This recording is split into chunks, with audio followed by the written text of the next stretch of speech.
para que nós possamos estar vigilantes, para que nós possamos estar atentos às coisas do reino de Deus, amém? Nós vimos aqui no Evangelho de Mateus, no capítulo 25, versículo de 1 a 5, né? A parábola das 10 virgens, as 5 loucas, né? E as 5 prudentes. E hoje, irmão, nós vamos continuar falando sobre o reino de Deus, sobre como que entendemos o reino de Deus. O que é o reino de Deus, segundo a Bíblia, e como entendemos esse reino de Deus, e o que Jesus nos ensinou sobre o reino de Deus. Amém? Então, nós hoje vamos falar um pouco sobre isso. O reino de Deus pode ser interpretado também como estado terminal e final da salvação, onde os homens irão transcender e viver eternamente com Deus, em Deus e junto com Deus. Amém? E lá, irmãos, né, a lei do amor incondicional a Deus e ao próximo finalmente será instaurada eternamente.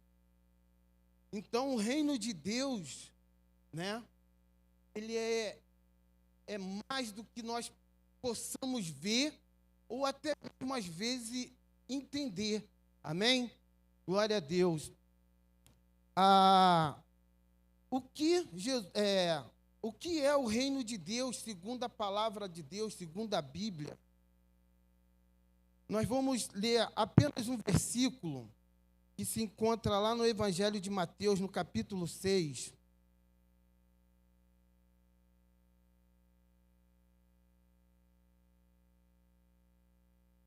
Jesus também, quando foi perguntado, né, o que seria o reino de Deus, quando perguntaram para Jesus, o reino de Deus não vem ostensivamente. O que Jesus queria dizer com isso? Que o reino de Deus ele não vem com violência. Que o reino de Deus não vem para chamar a atenção. O reino de Deus não é aquela coisa vistosa, né? Uma coisa que é de ostentação. Que o reino de Deus ele é uma coisa de paz e justiça. Assim é o reino de Deus. Amém? Mateus capítulo 6, verso 33. Nós vamos ler somente esse versículo. Mas busque em primeiro lugar o reino de Deus e a sua justiça, e todas estas coisas lhe serão acrescentadas. Senhor, meu Deus e meu Pai, Pai amado, Senhor, nesta manhã que a Tua palavra possa alcançar cada um dos ouvintes, Senhor. Senhor, que o Teu Espírito Santo possa tocar na mente e no coração de cada um. Pai, que eu aqui não seja um atrapalho para o entendimento, Senhor, da Tua palavra, mas usa-me como uma ferramenta, Senhor, para que, Senhor, Teus servos possam entender aquilo, Senhor, que o Senhor quer falar ao coração de cada um nesta manhã. Eu entrego, Senhor, Pai, esse culto nas Tuas mãos e te agradeço em nome de Jesus. Amém e amém. Glória a Deus. Irmãos, muitos têm dúvida sobre o que é o reino de Deus, como que vai se manifestar o reino de Deus, se o reino de Deus já se manifestou, né? Algumas pessoas têm dúvidas sobre isso. E Jesus aqui, ele fala, né, que devemos buscar o que? O reino de Deus. Jesus, quando fala esse versículo, Jesus começa no versículo 25, ensinando os seus seguidores uma passagem do Sermão da Montanha, onde Jesus aborda, né, sobre esse tema no final, a ansiedade, a confiança em Deus. E ali ele vai falando das nossas necessidades, daquilo que nós temos, às vezes, né, colocamos até uma ansiedade em ter, em receber, ou como vamos fazer para ter ou para receber.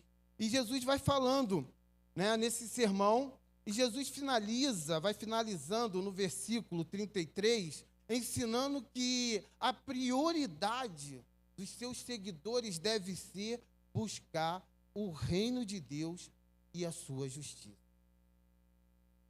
E é o que temos feito, irmão, todos os dias quando nos reunimos na presença do Senhor, é para buscar o reino de Deus, é para buscar a sua justiça. Por isso nos reunimos nesse lugar, para buscar o melhor de Deus para cada um de nós, para as nossas vidas.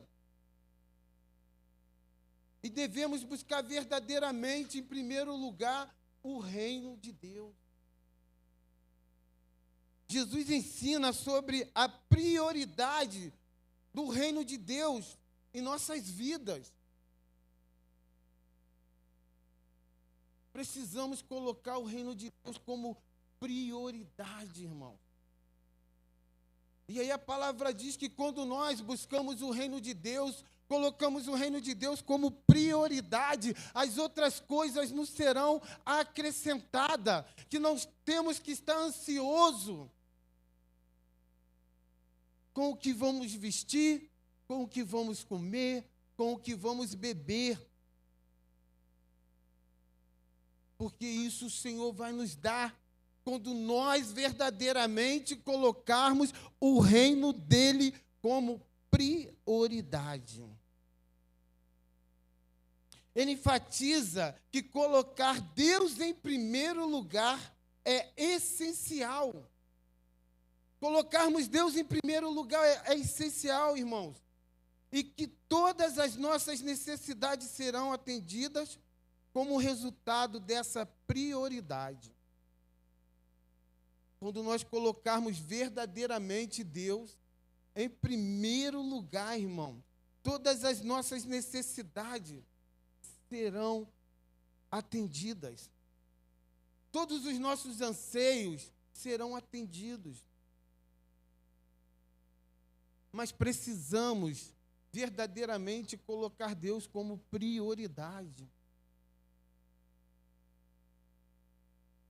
É fácil? Não, irmãos. Não é fácil.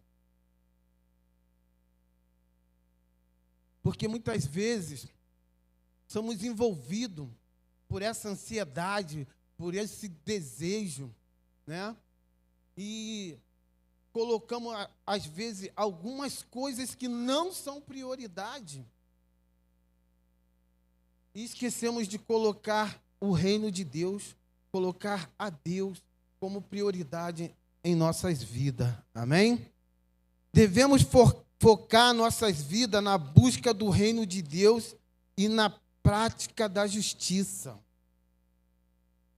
Quando buscamos o reino de Deus, irmão, nós vamos focar na prática da justiça e da paz.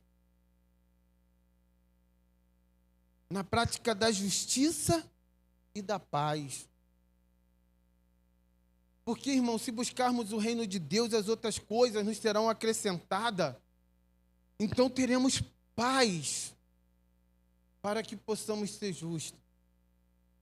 Nosso pastor Ricardo acabou de falar aqui, né, que às vezes uma palavra que é dita, nós interpretamos de outra forma, não paramos para analisar o contexto daquela palavra, o porquê que aquela palavra está sendo dita, por que o irmão falou aquilo. Eu estava conversando ainda agora com a irmã, né? Nós estávamos falando que, às vezes, nós nos afastamos da obra de Deus por algo que alguém falou. Deixamos aquilo entrar no nosso coração e nos afastamos da presença do Senhor. Porque não temos paz. Porque, irmãos, ainda não estamos nesse nível de buscar o reino e colocar ele como prioridade. Porque quando buscamos o reino de Deus como prioridade, irmãos, nada vai te tirar do centro, nada vai te tirar da tua posição de servo. Pode vir as tempestades, as demandas, mas você está firme porque você está buscando o reino de Deus. E isso implica em vivermos de acordo com os ensinamentos de Jesus, confiando que Deus proverá todas as nossas necessidades, irmão. O Senhor, Ele fala que Ele vai prover todas as nossas necessidades. O versículo 25 diz assim, ó, por isso digo a vocês, não se preocupem com a sua vida, quanto ao que ireis comer ou beber, nem com o corpo, quanto ao que irão vestir.